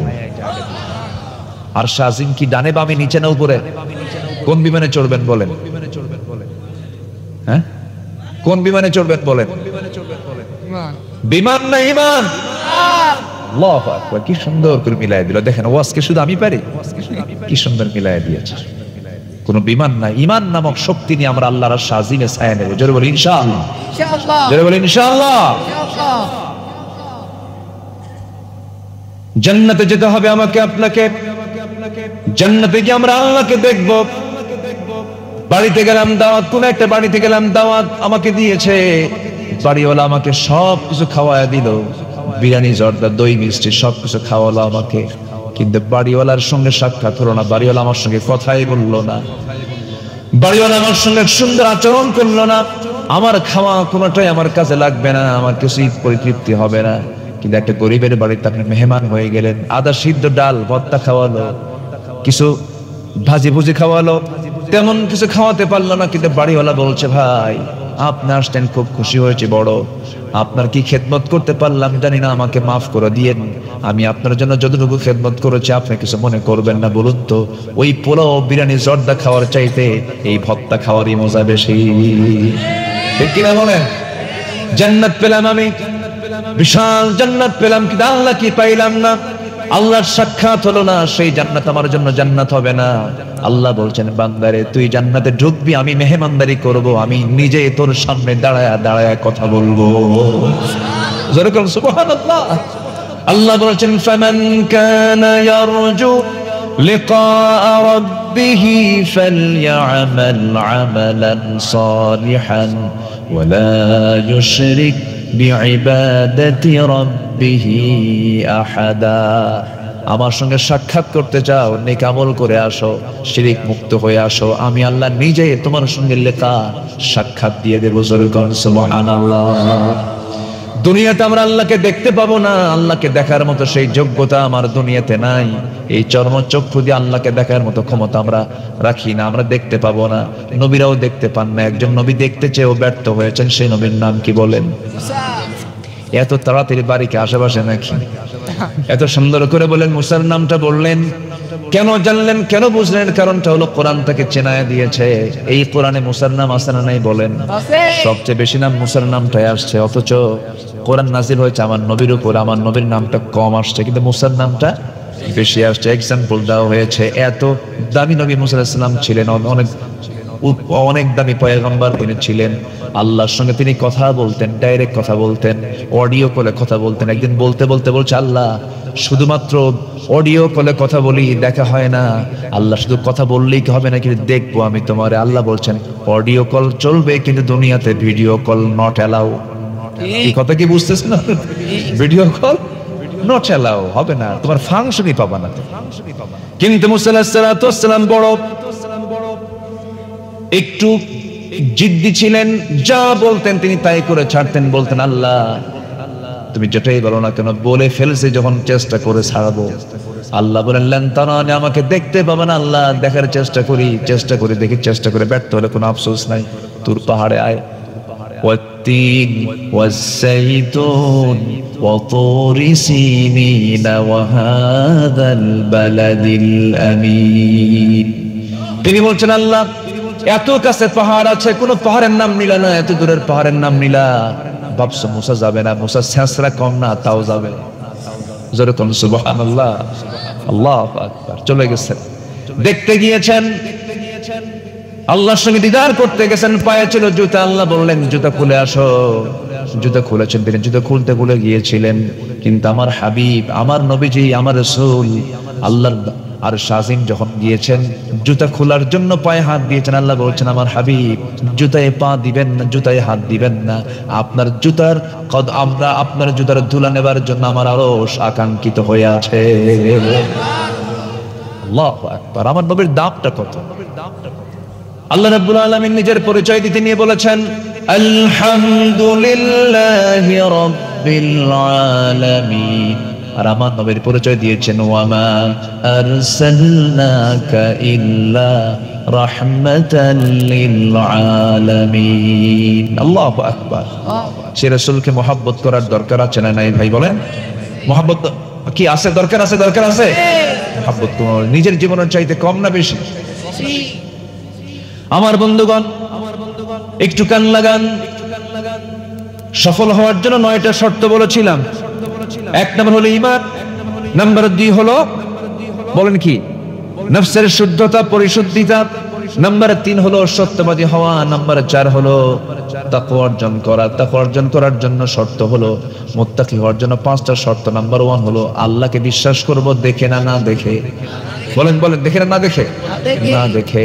নাম্বার 2 হলো নামাজ যারা কায়েম করবে। নাম্বার 3 হলো কিতাবের প্রতি যারা বিশ্বাস রাখবে।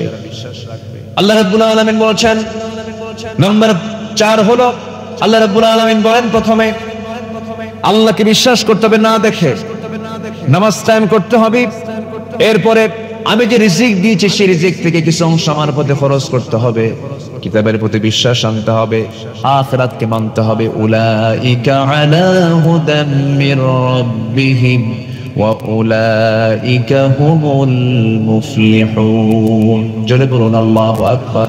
এরাই সফল হবে। এরা কি হবে? সফল হবে।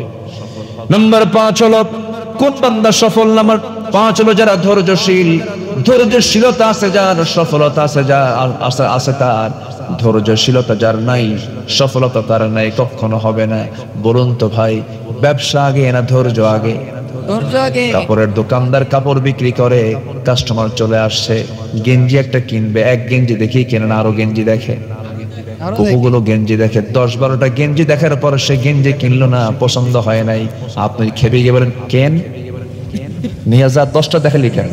কি কথা বলছেন? ব্যবসা হবে? হবে ব্যবসা? হবে না। ধৈর্য ধরতে হবে। বলেন তো বিয়ে আগে না ধৈর্য আগে? বলেন বিয়ে আগে না ধৈর্য আগে? আমাকে এক মহিলা ফোন দিয়ে বলে, হুজুর আমার স্বামীটা সকালেও তালাক দেয়, বিকেলেও তালাক দেয়, আমি কি আসি না নাই? কি কথা কি বুঝতেছেন? সকালেও তালাক দেয়, বিকেলেও তালাক দেয়। এত রাগ। যারা বইয়ের উপরে এইরকম করে এই তালাক শব্দ, এই জাতীয় শব্দ প্রয়োগ করে তাদের শক্তি খাটাতে চান, উচিত কি জানেন? এই তালাক শব্দটা আইনের শব্দ। এই শব্দ যারা খুব ইজি করে, উচিত কি জানেন? বাঁশের যে ডাল আছে ওটা কি বলে? এই কঞ্চি গুলো, চিকন যেগুলো একদম কাঁচা কঞ্চি, যেটা এটা কয়েকটা এক জায়গায় করে একদম পিছন দিয়া একটু কয়েকটা বাড়ি মারা দরকার। আসতে কম কেন? তালাক টালাক দিয়া পরে কাম দেয়ার কয়, হুজুর 2টা মেয়ে আছে আমার, কেমনে যে তালাক দিলাম হুজুর, হুঁশ ছিল না। হুজুর দেখুন তো কেন কিছু করে ব্যবস্থা করা যায় কি? দেখছেন মার্ডার করে ব্যবস্থা করে দেবে। অসংখ্য পরিবার জেনার সংসার করছে। সমাজ জানে স্বামী স্ত্রী, কিন্তু আল্লাহ জানেন এটা জেনা, ঠিক কিনা? এই জন্য বিয়ে আগে না ধৈর্য আগে? ধৈর্য আগে। আল্লাহ পাক বলছেন ধৈর্যশীল হবা, আমি রহমত পাবা। জোরে কোন সুবহানাল্লাহ। রেগে যাবেন, হেরে যাবেন, রাখবেন, হারবেন, চুপ থাকবেন, দেখবেন জিতবেন। জোরে কোন সুবহানাল্লাহ।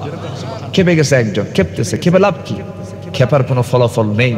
আর আপনি যদি ধৈর্য ধরতে পারেন, বিশাল আপনার পুরস্কার আছে। বলেন তো জঙ্গল কি পরিশ্রম করা লাগে? কোথাও জঙ্গল হবে পরিশ্রম করা লাগে? তাহলে যাবেন না, তাহলে কি হবে? বলেন শুধু যাবেন না, ওই জায়গায় কি হয়ে যাবে? জঙ্গল। আর বাগান করবেন, পরিশ্রম করা লাগবে, লেবার লাগবে, মেহনত লাগবে। বাগান করতে মেহনত লাগে, জঙ্গল করতে মেহনত লাগে না। মেহনত ছাড়া জঙ্গল হয়ে যায়। রাগ কোনো যোগ্যতা নয়, রাগ কোনো আপনার জন্য ক্রেডিট নয়, কিন্তু ধৈর্যটা হলো যোগ্যতা। ধৈর্য হলো বাগান, ধৈর্য হলো বাগান, রাগ হলো জঙ্গল। রাগ কি বলেন? জঙ্গল। রাগ করা যাবে না, রাগ করলে বড় বিপদ হয়ে যাবে। সকল নবীরা ধৈর্যের পিরামিড ছিলেন, সব নবীরা ধৈর্যশীল ছিলেন। তবে একজন নবীর কথা বলেছি, খুব রাগ ছিল, সেই নবীর নাম কি বলেন? রাগটা বেশি ছিল, কিন্তু আল্লাহ পাক রাগ না কমান পর্যন্ত নবুয়ত দেন নাই।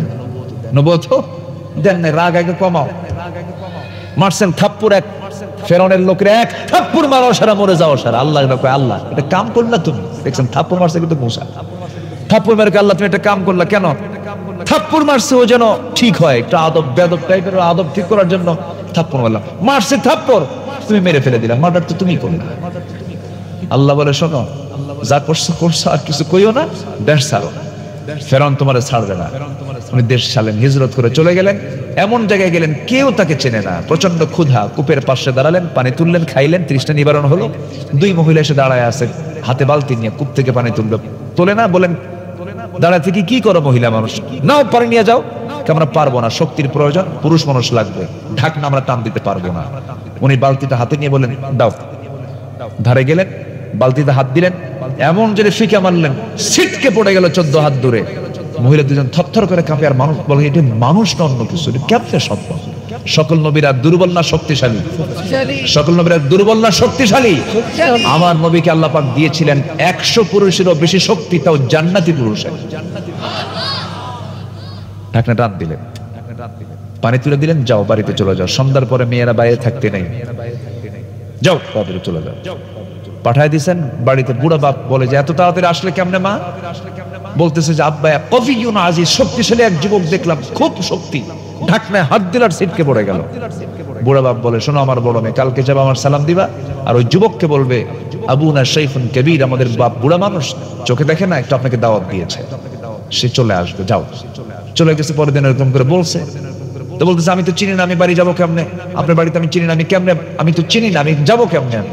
এখন মহিলা বলতেছে আপনার চেনার দরকার নাই, আমি সামনে সামনে যাব, আপনি পিছে পিছে আসবেন। মুসার কাছে মেজাজ খারাপ হয়ে যায়। মুসা বলতেছে তুমি মহিলা, তুমি সামনে থাকবে আর আমি পুরুষ পিছনে থাকবো, এই পুরুষ আমি মুসা? আল্লাহু আকবার বলবেন না? এই দেশের মানুষ বহুদিন নারীর পিছনে ছিল, আর আমরা থাকতে চাই না। ঠিক কি না? ইমাম পুরুষ হবে না মহিলা হবে? ইমাম পুরুষ হবে না মহিলা হবে? সকল নবীরা মহিলা ছিলেন না পুরুষ ছিলেন? আর কিছু বোঝা লাগে? আর কিছু বোঝার দরকার আছে? বাড়ির মুরব্বী যদি মহিলা হয় জান্নাতের টুকরা হয়ে যায়। ঠিক আছে না? দেখেন ঠিক কয় আর ওয়াজ হবে না, কারণ একটা বাজে তো সব কমে উঠছে। যে বাড়ির মুরব্বী মহিলা হয় জান্নাতের টুকরা না? বিচার করবে কে? মা না বাবা? বিচারকের চেয়ারে কে বসবে? মা না বাবা? বাবা। বাবা যদি বিচার করে তো সঠিক বিচার হবে, আর মা করলে আবেগ থাকবে। আবেগ কি থাকবে? আবেগ আর চোখের পানি, কোন দিকে যাবে নিজেও বুঝবে না। এই জন্য আল্লাহ যাকে দিয়ে যে কাজ করাবেন সে কাজ তাকেই করতে হবে। মেয়েদের কাজ হলো বাচ্চা কাচ্চা। বাচ্চা কাচ্চা আপনি পারবেন না। আপনার কোলে যদি একদিন বাচ্চা থুয়ে যায় আপনার বউ মায়ের বাড়ি, তুমি একদিন দেখো, এক বেলার মধ্যে কয় আসার খাবে আল্লাহ জানে। এটা আপনি পারবেন, এটা মহিলা পারবে। মুসা আলাইহিস সালাম কি করলেন? বললেন যে আমি সামনে যাব, তুমি পিছে আসো, কারণ আমি পুরুষ, তোমার দিকে আমার নজর যাবে, আমার গুনাহ হবে। আমি সামনে যাব, তুমি বেশি কথা বলবা না, শুধু দুইটা শব্দ বলবা, ডান বাম।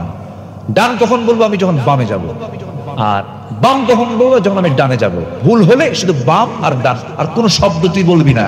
তোর শব্দের মধ্যে ঝংকার আছে, আকর্ষণ আছে। মহিলা মনে মনে কয় কালকে দেখি শক্তিশালী, ঢাকনা টান দিল ছিটকে পড়ে গেল, আজকে দেখি চরিত্র ভালো, কথা বলতেও দেয় না, চরিত্র ভালো, তাকায় না, শক্তিশালী যুবক। আদর্শ নারীদের কাছে এই দুটো গুণই বেশি পছন্দ। আলহামদুলিল্লাহ বলেন। শক্তিশালী এবং কি চরিত্রবান। শক্তিশালী আর কি চরিত্রবান। পুরুষের এই দুটো গুণ হলো মেয়েদের জন্য চুজেবল। যারা আদর্শ মেয়ে তারা এই দুটো জিনিসকে চুজ করবে, চরিত্র এবং কি শক্তিশালী। চলে গেছেন বাড়ি পর্যন্ত। বৃদ্ধ লোক দেখেই সালাম বিনিময় হলো। পুরা লোকটা বলতেছে তোমার নাম মুসা না? উনি ভাবতেছে আমার নাম মুসা, এত দূর চলে আসলাম, এই লোকটা কে? ফেরাউনের লোক নাকি? কি বুঝতেছে না? খুব টেনশন। উত্তর দিলেন কিন্তু থতমত খাচ্ছেন, কাঁপতেছেন। এবার বৃদ্ধ লোকটা বলছে মুসা তুমি কেমন যেন চিন্তাশীল হয়ে গেলে, কেমন যেন পেরেশানি মনে হচ্ছে তোমার ভিতরে, কি হয়েছে তোমার বলো? তিনি বলছেন আপনি আমাকে চিনলেন কেমনে বুঝলাম না, এত দূর পর্যন্ত আসলাম, আপনি আমাকে চেনার কথা না। এবার তিনি বলছেন শোনো, শুধু নাম জানি না কামও জানি কি, থাপ্পড় মারছো মানুষ মরে গেছে, এরপরে আসছো মার্ডার কেসের আসামি। বলেন কি কেসের আসামি? বলেন আমার ভাইয়েরা। মুসা আলাইহিস সালাম টেনশনে পড়ে গেছেন, কিন্তু এবার হাস্যজ্জ্বল চেহারা নিয়া বুড়া লোকটা বলছে হে মুসা চিন্তা করো না, জায়গা মতো এসেছো। তুমি যার সামনে দাঁড়িয়ে কথা বলছো এই বুড়াটা সাধারণ কাতারের বুড়াদের কাতারের বুড়া না, এই বুড়ার পরিচয় হলো ওয়া ইলা মাদিয়ানা আখাহুম শুআইবা। আল্লাহ যাকে মাদিয়ানবাসীর জন্য পয়গম্বর করে পাঠিয়েছেন আমি আল্লাহর নবী শুআইব আলাইহিস সালাতু ওয়াস সালাম। খুব খুশি হয়ে গেছেন। খুশি হওয়ার পরে এবার দুজন করমর্দন করলেন, আলিঙ্গন করে নিলেন। এবার বলছেন শোনো মুসা, তোমার কাজ আছে। কি কাজ? আমার দুইটা মেয়েকে তুমি দেখেছো, দুইটা মেয়ের যে কোনো একটা মেয়েকে তোমার সঙ্গে বিয়ে দেবো, তুমি কি বিয়ে করবা নাকি? হ্যাঁ বিয়ে করব, কিন্তু এখন তো দেওয়া যাবে না। কেন? তোমার রেকর্ড ভালো না, থাপ্পড় মারলি মানুষ মরে, খুব রাগ। খুব কি তোমার রাগ? এখন বিয়ে দেওয়া যাবে না, দেরি করতে হবে। কি করতে হবে? ছাগল তোমাকে চষতে হবে। আমার বাড়ির ছাগলগুলো আছে, পৃথিবীতে যত প্রাণী আছে সমস্ত প্রাণীর মধ্যে সবচেয়ে শান্ত ভদ্র ছাগল। না না নাকি? না,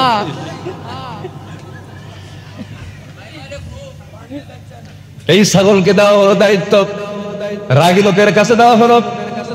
ছাগল যদি একবার ব্রেক মারে, ব্রেক মারে বোঝেন তো, একবার যদি ছাগল ব্রেক মারে, দুই পা যদি একসঙ্গে গেড়ে দেয়, দড়ি ছিঁড়বে, আপনি চলে যাবেন কিন্তু ছাগল নড়বে না। 8 বছরের দায়িত্ব পালন করলেন, 10 বছরের দায়িত্ব পালন করলেন, ছাগল পালার ডিউটি শেষ হয়ে গেল। এরপরে তার বিয়ে হবে। এমন সময় শেষ দিন ছাগলগুলো নিয়ে মাঠ থেকে যখন বাড়িতে আসবেন, হঠাৎ করে লক্ষ্য করে দেখেন একটা ছাগল পাল থেকে বিচ্ছিন্ন হয়ে একদিকে দৌড় মারছে। উনি অফিসে পিছিয়ে দৌড় মারলেন। ছাগলকে সহজে ধরা যায় নাকি? খুব বেজুত। ছাগলও দৌড়ায়, নবীও দৌড়ান। বেশ কিছুক্ষণ দৌড়াইছেন। দৌড়ালে কি রাগ কমে না বাড়ে? যত দৌড়াচ্ছেন রাগ তো বেড়ে যাচ্ছে। ছাম পাইলে হয়। দৌড়াচ্ছেন, ছাগল এক পর্যায়ে থেমে গেল, আর পারলো না। ছাগল থেমে গেছে, থরথর করে কাঁপে। এমন রাগ উঠেছে, দাঁতের উপরে দাঁত মেরে দুই হাত দিয়া দুই পা ছাগলের শক্ত করে ধরে শূন্যের উপরে তিনি চড়াইয়া নিয়েছেন, এক আছাড়ে মেরে ফেলবেন। লক্ষ্য করে দেখেন ছাগলটার চোখ মুখে দারুণ ভয়, লোমকূপ দিয়ে ঘামগুলো ঝরতেছে, টপ টপ করে পড়ছে। মুসা আলাইহিস সালাম মনে মনে চিন্তা করলেন, এই ছাগলকে মেরে কি লাভ? ছাগল তো বোঝে না, পাগলে কিনা বলে, ছাগলে কিনা খায়, মাইরা তো কোনো লাভ নাই। দয়া হলো, মায়া হলো, আস্তে করে দুই হাত থেকে ছড়াইয়া দিলেন, কোলের মধ্যে নিয়ে আদর করলেন। আল্লাহ বললেন, মুসা রাগ কমে গেছে। যেরকম সুবহানাল্লাহ, নবুয়ত দিয়ে দিলাম। কি দিয়ে দিলাম বলেন? ধৈর্য জানলে পরে আমার আপনার জন্য পুরস্কার আছে না নাই? বলেন বলেন, পরাজয় না সফলতা? পরাজয় না সফলতা? নাম্বার 5 চলে গেল। নাম্বার 6 হলো আনুগত্য করতে হবে জীবনের এক জায়গায় না সব জায়গায়। কার? আসতে বলবেন না, কার? আল্লাহর আনুগত্য করতে হবে, নবীর আনুগত্য করতে হবে। ওয়ামাইয়ুতিইল্লাহা ওয়া রাসূলাহু ফাকাদ ফাযা ফাওজান আযীমা। নাম্বার 7 হলো সৎ কাজের আদেশ দাও, অসৎ কাজের বাধা দাও, সফল হয়ে যাবে। সূরা আলী ইমরান বাড়িতে মিলায়ে দেখবেন, 104 নম্বর আয়াত। আয়াতের তেলাওয়াতে যথেষ্ট বুঝে ফেলবেন। ওয়ালতাকুম মিনকুম উম্মাতুন ইয়াদউনা ইলাল খায়রি ওয়া ইয়া'মুরুনা বিল মা'রুফি ওয়া ইয়ানহাউনা আনিল মুনকার ওয়া উলাইকা হুমুল মুফলিহুন। জোরে বলুন আল্লাহু আকবার। সৎ কাজের আদেশ দাও, অসৎ কাজের বাধা দাও, তোমরা সফল হয়ে যাবে, আমি তোমাদেরকে সফলতা দিয়ে দেব। নাম্বার 8 হলো তওবা করা। গুনাহ আছে যারা তওবা করতে হবে, তার গুনাহ নাই কার হাত তোলেন? তুলছেন নাকি কেউ হাত? যে তুলছে গুনাহ নাই, ও মানুষ না, ও ফেরেশতা। ঠিক আছে না? ও কি বলেন? ফেরেশতা। আমরা মানুষ না ফেরেশতা বলেন? মানুষ যার নাম, তার গুনাহ আছে না নাই? অবশ্যই তাকে তওবা করতে হবে। তওবাকে একবার না বারবার, পাতলা পাতলা না ঘন ঘন তওবা করব আমরা। আল্লাহ রাব্বুল আলামিন বলেন, ইয়া আইয়ুহাল্লাযীনা আমানু তুবু ইলাল্লাহি তাওবাতান নাসুহা তুবু ইলাল্লাহি জামিআন আইয়ুহাল মুমিনুন লাআল্লাকুম তুফলিহুন। জোরে বলুন আল্লাহু আকবার। নাম্বার 9 হলো প্রকৃত মুমিন হওয়া। প্রকৃত মুমিন কাকে বলে? যার মধ্যে 7টা গুণ থাকবে, নামাজ ঠিক থাকবে। নাম্বার 2 হলো জিহ্বা ঠিক থাকবে, জিহ্বা দিয়া ইংলিশ কবে না। ইংলিশ কবে বুঝবি তো? কোন ইংলিশ? মুখ খারাপ, কিছু হলে খেলে মুখ খারাপ করে, আসে না এরকম? আছে না? মায়ের নাম, বাপের নাম, 14 গোষ্ঠী, মুখে যা আসে মানে পাশ করা মুখ। কি করা মুখ বলেন তো? পাশ করা। এত মুখ খারাপ, এটা ইমানদারের বৈশিষ্ট্য নয়। ইমানদারের জবান হবে অত্যন্ত যত্নবান জবান হবে। দলিল লিখতে যেমন দলিল লেখক খুব চিন্তা করে, ইমানদার কথা বলতে নিয়ে কথা বলবে আগে না চিন্তা করবে আগে? চিন্তা করে আগে কথা বলবে। আর ভাববে এই লোকটাকে আঘাত দিয়ে কথা বলবো না, অসম্ভব, মরে যাব, আঘাত দিয়ে কথা বলবো না। আল্লাহু আকবার বলেন। আম্মা জান আয়েশা বলেন, রাসূল আমাদের সঙ্গে যখন কথা বলতেন যেন মুক্তোর দানার মতো মানে এক একটা করে শব্দ চয়ন হতো। আল্লাহু আকবার বলেন। কথা কথা মানুষের কথাই মানুষের সৌন্দর্য ফুটে ওঠে। কথাকে আমরা সুন্দর করব, জোরে বলি ইনশাআল্লাহ। কথা যেন অসুন্দর না হয়, কারো সাথে না, বাবার সাথে না, মার সাথে না, ভাইয়ের সাথে না, বউয়ের সাথে না। কিছু কিছু স্বামী আছে বউরে তুই করে না, এই এদিকে আয়, এরকম আছেন, এরকম আছেন, সম্মান দিতে জানে না, ভালোবাসতে জানে না, মোহাব্বত করতে জানে না, লাঠি দিয়ে পিটায়, বউকে পিটানো তো সুন্নতে মুআক্কাদ। আছে কিনা এরকম? আছে না এরকম লোক? আছে না বলেন তো? আছে। এগুলো করা যাবে না, সুন্দর কথা বলবো আমরা। মুমিন কারা? নামাজ ঠিক থাকবে, জিহ্বা ঠিক থাকবে। নাম্বার 3 হলো ওয়াল্লাযীনা হুম লিয-যাকাতি ফাঈলুন, যাকাত ঠিক থাকবে।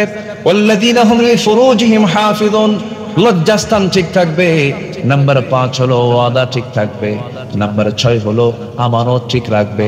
নাম্বার শেষ হলো নামাজ দিয়ে শুরু। নামাজ যারা মনোযোগ দিয়ে পড়বে, নামাজ যারা যত্নশীল হবে, উলাইকা হুমুল ওয়ারিসুন আল্লাযীনা ইয়ারিসুনাল ফিরদাউসা হুম ফিহা খালিদুন। জোরে বলুন আল্লাহু আকবার। এই 7 কাজ করবে যারা, জান্নাতুল ফিরদাউসের অধিকারী হবে তারা। আল্লাহ কবুল করুন, আল্লাহ কবুল করুন। জোরে বলি আমিন। অনেক রাত হয়ে গেছে, কেমনে যেত সময় চলে গেল, কেমনে যেত সময় চলে গেল বুঝলাম না। আমরা যতটুকু শুনেছি আমরা বলে ফেলি আলহামদুলিল্লাহ। এই নটা শেষ করছি তো, মনোযোগ দেননি মনে হয়, শর্ট করে বলেছি। সেখানে যেখানে আছেন সেখানে বসেন। আমরা এখন আল্লাহর কাছে চাবো, আল্লাহর কাছে প্রার্থনা করবো আল্লাহ যেন আমাদের গুনাহগুলোকে মাফ করে দেন। জোরে বলি আল্লাহুম্মা আমিন। কেউ যাবেন না, সবাই বসুন। দোয়া একটা লোভনীয় জিনিস, এই দোয়াগুলো পাবেন না তো এতগুলো মানুষকে আপনি পাবেন কোথায়? একসঙ্গে এখানে মুসাফির আছে, এখানে আলেম ওলামা আছে। আমরা সবার জন্য দোয়া করবো, সবাইকে নিয়ে দোয়া করব। এই দোয়ায় আব্বা আম্মার জন্য দোয়া হবে, নিজের জন্য দোয়া হবে, দেশের জন্য দোয়া হবে। এই দোয়াকে গুরুত্ব দিয়ে সবাই বসুন। আমরা খুব দ্রুত, আপনারাও মেহমান, আমিও মেহমান, তারা আয়োজক, সবাইকে আমরা সম্মান করবো ইনশাআল্লাহ। জি একটু বসুন, আমরা দোয়া করবো ইনশাআল্লাহ। একজন ভাই দিয়েছেন কত? কদমতলা বাজার কমিটি। কদমতলা কত দূর এখান থেকে? কাছে না? 3 মাইল। জি দিয়েছেন 3000 টাকা, 1000 টাকা দিয়েছেন। আল্লাহ কবুল করুন। জোরে বলি আল্লাহুম্মা আমিন।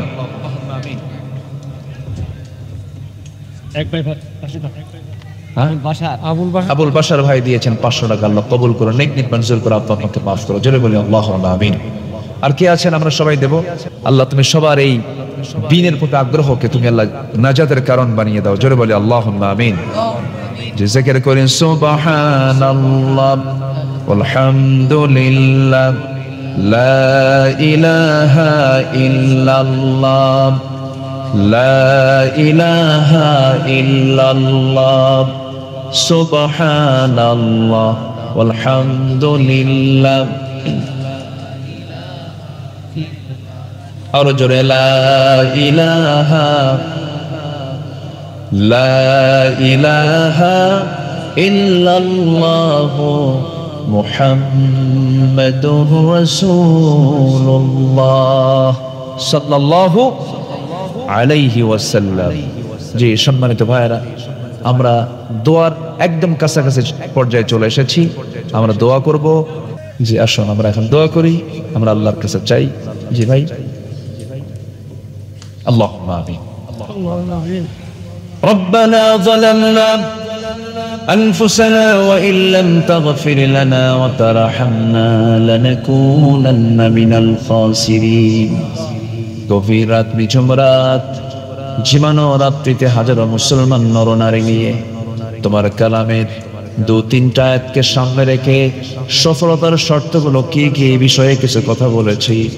কাঙ্গাল ফিকারির মতো 2টা হাত পেতেছি। আল্লাহ গুনার দিকে নজর দিও না বান্দা মনে করে, तमाम জীবনের সমস্ত গুনাহগুলোকে মেহেরবানি করে maaf করে দাও আব্বা আম্মা যারা চলে গেছেন জিন্দেগীর গুনাহগুলো maaf করে দাও কবরগুলোকে জান্নাতের বাগিচা বানায়া দাও আব্বা আম্মার জন্য কি দোয়া তাও শিখিয়ে দিয়েছো দিল খুলে आवाज दिए दिए हाथ একটু উঁচু করে সবাই আমার সঙ্গে চিৎকার মেরে বলুন রব্বিরহামহুমা কামা রব্বায়ানি সগীরা সবাই বলুন রব্বিরহামহুমা কামা রব্বায়ানি সগীরা বিশেষ করে মাহফিলটার আয়োজন করলেন যারা শোনার জন্য কষ্ট করে আসলেন যারা বিনিময়ে কিয়ামতের কঠিন ময়দান যেদিন কেউ কাউকে চিনবে না মা সন্তানকে পর্যন্ত স্বীকার করে বসবে সেই কঠিন মুসিবতের দিন এই মাহফিল সবার